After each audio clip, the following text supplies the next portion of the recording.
Hello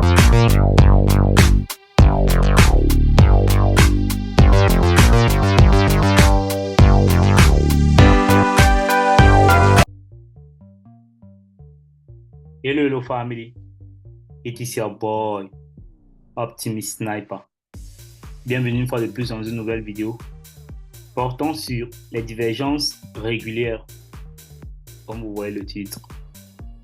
Qu'est-ce qu'une divergence régulière? Déjà, je pense dans la leçon précédente, nous avons introduit les divergences. Aujourd'hui, nous allons parler particulièrement des divergences régulières. Qu'est-ce qu'une divergence régulière? Une divergence régulière est utilisée comme un potentiel signe de renversement de tendance. D'accord? Là, régulièrement, vous pouvez utiliser une divergence régulière dans les cas de deux paires de devises corrélées positivement. D'accord? Ça veut dire deux paires de devises qui sont censées aller dans le même sens. Si vous voulez détecter un renversement sur ces deux paires de devises, vous pouvez les étudier la divergence sur ces deux paires de devises dans les zones clés. D'accord? Il existe aussi deux types de divergences régulières. On a les divergences régulières haussières et les divergences régulières baissières, comme vous savez déjà. Vous savez que soit on a en tendance haussière, soit on a en tendance baissière. Donc, soit on a un renversement haussier, soit on a un renversement baissier. Ok, parlons des divergences haussières. Parlons des divergences haussières ici. Je ne vais pas mettre encore divergence, d'accord? On va prendre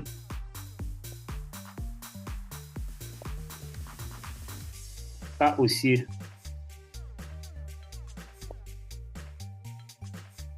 Cas d'une divergence haussière en fait. Cas d'une divergence haussière, d'accord? Le cas d'une divergence haussière, on parle du cas d'une divergence haussière. Ok, si vous voyez le prix être en train d'atteindre, par exemple, si vous voyez le prix être en train d'atteindre les hauts de plus en plus haut, d'accord? Vous voyez le prix ne fait que monter depuis dans une tendance haussière, il ne fait que créer les hauts de plus en plus haut, d'accord? Mais que par contre sur la paire dont je prends peut-être deux paires de devises corrélées positivement, Euro-USD et GBP-USD, d'accord? Euro-USD et GBP-USD sont deux paires de devises corrélées positivement. Lorsque Euro-USD va vers le haut, GBP-USD va aussi vers le haut. Mais à un certain moment donné, il y aura une corrélation, un défaut de corrélation, d'accord? C'est ce défaut de corrélation qu'on appelle la divergence, parce qu'on va essayer d'interpréter ça. Lorsque Euro-USD, à un certain moment donné, sera en train de créer un high comme ça, là, prenons ça, c'est Euro-USD. Qu'est-ce que GBP-USD sera en train de faire à un certain moment donné? Je pense que c'est une expansion. Il a fait une expansion. Ouais, il a fait deux expansions. OK. Là, en ce moment-ci, là, d'accord, là où il est allé chercher le higher high ici, lui ne va pas aller chercher ce high, d'accord? Plutôt, ce qu'il va faire, il va s'arrêter ici et pour la suite, il va aller comme ça, d'accord? Maintenant, lui, qu'est-ce qu'il va faire pour continuer? Oh putain, excusez-moi. C'était quelque chose comme ça, comme ça, comme ça, comme ça, comme ça, comme ça et comme ça. Donc, pour la suite, lui aussi, il va couler. Maintenant, ce qu'on appelle la divergence, en fait, c'est ça. Voilà ce qu'on appelle la divergence régulière. Ça, d'accord? Le fait que Euro-USD soit allé en haut de son high ici, d'accord? Qu'il ait cassé ce high ici. Et par contre, le fait que... Laissez-moi marquer ce high parce que c'est ce high qui joue l'important ici, là. C'est lui qui marque la divergence. Le fait que Euro-USD soit allé ici en haut de ce high et que par contre, le GBP-USD a refusé d'aller en haut de ce high. Par contre, lui, il a fait plutôt un high à low, d'accord? Un high moins high que l'ancien précédent. Et maintenant, la divergence est déjà matérialisée. Pour avoir la confirmation de la divergence, c'est lorsque le prix viendra casser ce low-ci, d'accord? Lorsque le prix va casser ce low-ci, là, vous aurez la confirmation de la divergence régulière. C'est le même scénario ici. Lorsque le prix n'arrive pas à créer ce high-là et il vient casser ce low-ci, vous avez la confirmation de la divergence régulière de manière baissière, d'accord? Quand on parle du cas haussier, ça veut dire le prix est en train d'aller vers le haut, d'accord? Ça, c'est une divergence haussière. Cela se produit normalement à la fin d'une tendance. Ça, c'est une divergence baissière plutôt, excusez-moi. Ça, c'est une divergence baissière. Ça se situe à la cas baissier. Ça se situe à la fin d'une tendance haussière, d'accord? Par contre, le cas haussier se situe à la fin d'une tendance à la baisse, d'accord? Ici, maintenant, ce cas de divergence baissière, le prix Euro USD, lui, il va chercher un higher high et le GBP USD n'arrive pas à créer un nouveau high, d'accord? Maintenant, moi, j'explique ça comment? De manière institutionnelle et de manière un peu plus approfondie avec le temps, je vais vous expliquer pourquoi. Je ne sais pas si mon explication va passer proprement dit actuellement, mais je ne pense pas que c'est le bon moment. Le prix va juste en haut de ce high ici sur l'euro USD pour essayer de manipuler les gens, d'accord? Quand je parle de manipulation, je parle de quoi? Si vous essayez de penser comme des traders, la majorité des traders savent que, OK, une fois que le prix a créé ce high ici, d'accord, si les gens étaient en train de vouloir sell ici, on suppose que ça, c'est une zone de support, d'accord? Ça, c'est une zone de support, une zone de résistance plutôt. Si les gens étaient en train de vouloir sell ici, là, ils ont pris les ordres de sell et ils ont placé leur stop loss là en haut, d'accord? Ok, maintenant, ceux qui attendaient aussi que la zone soit invalidée pour prendre des ordres de buy, eux aussi, ils ont placé leur buy stop là. Donc, le mouvement vers le haut aussi, c'est pour essayer de manipuler tout le monde. Premièrement, ceux qui étaient dans les ordres de sell leur montraient que, ok, ils ne sont pas corrects, d'accord? Leur montraient qu'ils n'ont pas la bonne tendance, en fait, que le prix va plutôt être haussier. Donc, c'est ça que j'appelle la manipulation. En venant toucher leur stop loss, ils vont se décourager, ils vont maintenant plutôt entrer peut-être en buy.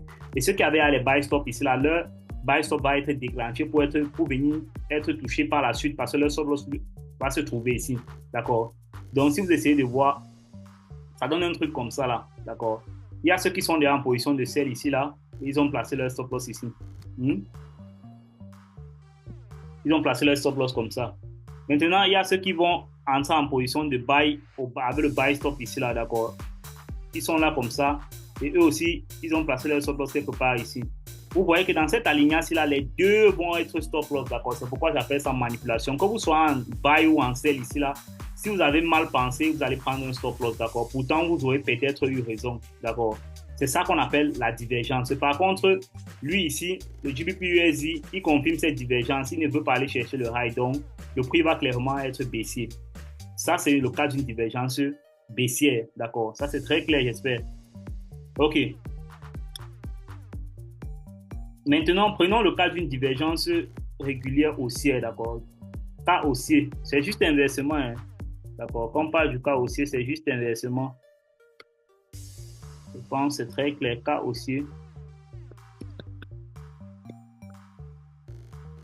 Cas haussier. Si on prend le cas haussier, c'est juste inversement. On aura par contre, pour le cas haussier, on aura quoi? On aura quelque chose comme ceci, d'accord? Le prix va être en train de descendre ici, là. Une divergence baissière. Pour le cas haussier, d'accord? Le prix va être en train de descendre ici, créer les high. Après, à un certain moment donné, il va venir créer un lot comme ça. Ok, c'est ici que toute la donne va se jouer. Lui aussi, l'euro USD, ça c'est pour l'euro USD, la première paire de devises, corrélée positivement avec le GBP. Le GBP, lui, qu'est-ce qu'il va faire? Il va aller vers le bas, il va créer un high, il va aller vers le bas, il crée un high, il va vers le bas, il crée un high. Par contre, lui ici, il ne va pas pouvoir aller plus bas là et il va se renverser ici comme ça. D'accord? Vous voyez? C'est ça. Et par contre, l'euro USD, lui ici, il va se renverser par la suite comme ça. L'explication, elle est pareille. D'accord? Ça, par exemple, ici, là, nous sommes dans une zone de résistance. Nous sommes ici dans une zone de résistance, de support plutôt, excusez-moi. Ici, pareil, nous sommes dans une zone de support. Maintenant, qu'est-ce que le prix va faire en manipulant ici, là?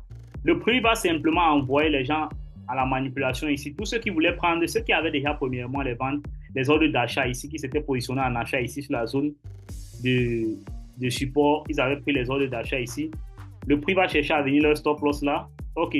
Et maintenant, ceux qui n'avaient pas pris les ordres d'achat et qui attendaient prendre une décision vont voir le prix à casser là. Ils vont placer les sell stop quelque part là. Ils vont entrer là en sell. Ils vont placer leur stop loss ici. Vous voyez que dans cette alignée, dans cette manifestation, représentation, vous voyez que le prix va avoir, que ce soit acheteur ou bailleur ou vendeur, il va les mettre dans le mauvais sens, d'accord? Ceux qui étaient en train de vouloir acheter, il va faire penser que le prix va vendre, et ceux qui étaient en train de vouloir vendre, ils vont leur faire penser que le prix va acheter pour la suite dégager haussière de manière haussière, d'accord? C'est très clair ici. Une fois qu'on aura la cassure ici, tant qu'on n'a pas cassé ce high ici, d'accord, c'est important, il faut savoir que tant qu'on n'a pas cassé ce high ici, la confirmation de la divergence n'est pas encore validée, d'accord? C'est encore en cours, donc vous observez juste. Pareil ici, là, ce lot, si on n'a pas pu casser, et là, on vient casser ça par la suite ici, là. La divergence est régulièrement matérialisée comme vous voyez là, d'accord? Moi, je matérialise régulièrement ma divergence comme ça. Comme vous voyez la ligne ici. Voilà la ligne de la divergence ici. Voilà ce qui diverge ici. Vous voyez la divergence ici, d'accord? Voilà la divergence ici. Le fait que le prix soit allé plus bas là, et ici, lui n'a pas pu aller plus bas, d'accord? Il a juste continué sa hausse. Donc ça, c'est le cas d'une divergence haussière. Je pense que c'est très clair, très bien expliqué. Donc tout est bien défini dans les exemples. Vous avez compris clairement de quoi il s'agit. Ce type de divergence peut être trouvé à la fin d'une tendance baissière. Ça se trouve à la fin d'une tendance haussière. Une fois que le prix prend le deuxième sommet, c'est le sommet, là, il va se renverser. D'accord? Ok. Je pense que là, c'est très clair. Si je veux vous donner un exemple ici, là, essayez d'aller, nous sommes actuellement le 2 septembre, d'accord? Ça, c'était la semaine passée, d'accord? Je vais vous montrer une divergence sur le GBP, sur l'euro USD et le GBP. Regardez ici. Essayez de regarder le high ici, le high de lundi ici, de dimanche, d'accord? Le lundi, là, le previous weekly high ici. Regardez ça, le high, regardez, voilà une divergence que j'ai pu repérer sur la semaine passée, par exemple. Le high ici, le high de mardi. Sur le GBP, vous allez voir que le high de mardi est allé plus haut que le high de dimanche, d'accord?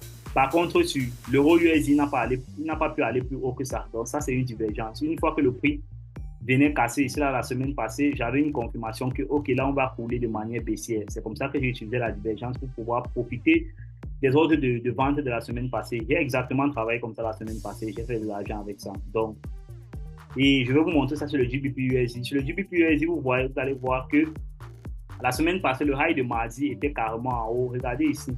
Voici le high de mardi. Bon, prenons l'heure du high là. Allons-y chercher l'heure du high là. Avec plus de détails. Ok, allons-y chercher ça. Allons-y chercher l'heure du high là. L'heure du high là, c'est mardi 14h45. D'accord, mardi 14h45. On va regarder ça. Ici, mardi. Où est ça? Mardi. Où est mardi? Putain, où est ça? Mardi 14h45, c'est où? Voici mardi ici, 14h45. 14h45. Ok, voici mardi 14h45, d'accord. Il n'était pas en haut du dimanche là-bas. Regardez ici là. Cherchons le dimanche. Vous voyez que clairement le dimanche, lui, il est loin ici là. Le high du dimanche, lui, il est loin ici. Il est presque quelque part ici, d'accord. Donc vous voyez, là, voilà la divergence. Lui, le GBP-USD, il est allé au-dessus de ce niveau-ci. D'accord. Ce niveau, le niveau clé, c'était ici. Lui, il est allé au-dessus de ce niveau. Par contre, regardez, il est allé au-dessus de ce niveau. Par contre, l'euro USD, lui, n'a pas pu venir au-dessus de ce niveau. D'accord. Là, clairement, on a ce qu'on appelle une divergence baissière. Ça, c'était un exemple très clair. Là, je montre ça ici. Ouais, c'est pas ce graphique qu'on travaille. Ça, c'était un exemple très clair. Il n'a pas pu casser ce high ici.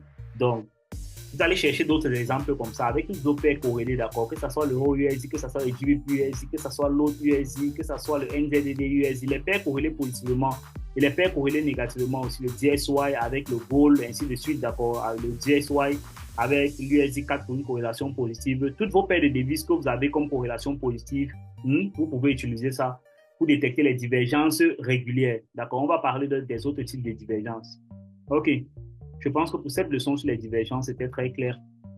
Nous allons terminer le cours comme ça. Et pour ceux qui ont des questions, vous pouvez laisser en commentaire. Je vais répondre à vos questions. It was your mentor, Optimus Sniper.